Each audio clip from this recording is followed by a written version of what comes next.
Okay, so quickly, I want to show you how to compute this integral.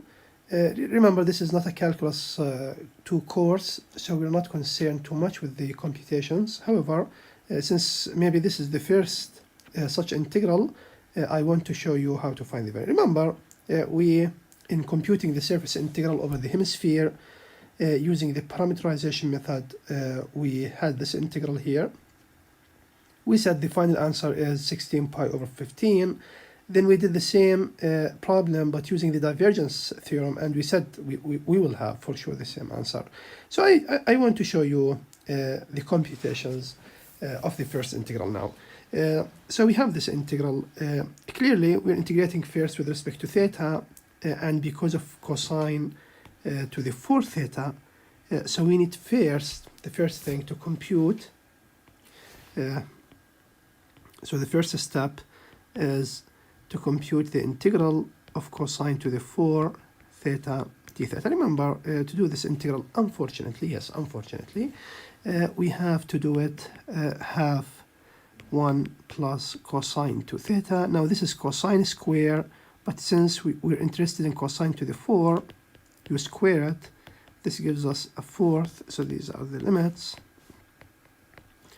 1 plus 2 cosine to theta plus cosine square to theta d theta. Now, because you are integrating from 0 to 2 pi, the cosine to theta will give you 0. After all, when you integrate cosine to theta, you get sine, and in the sine to theta, whether you substitute 2 pi or 0, you get 0, so that's done. So you're left with fourth from 0 to 2 pi, 1 plus. Now what is cosine square to theta? That's again half 1 plus cosine for theta, all of this d theta.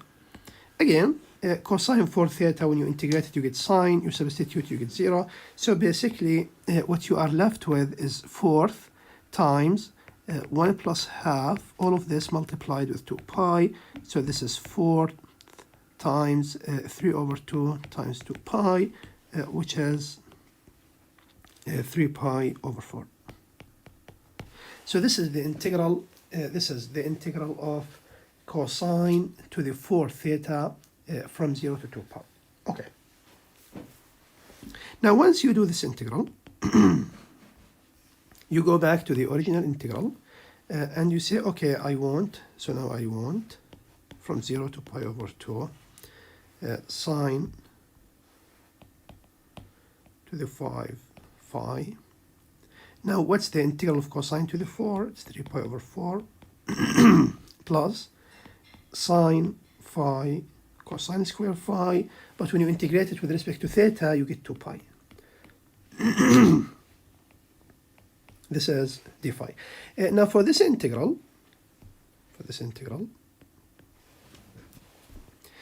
unfortunately, we need to do it using, I'm saying unfortunately because it's just taking time, but the ideas are very simple.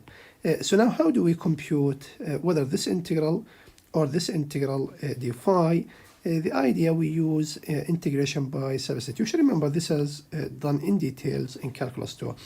So we use the substitution cosine phi equals x, for example, so that d phi is negative dx over sine phi, and of course in this case the sine square phi is 1 minus x squared.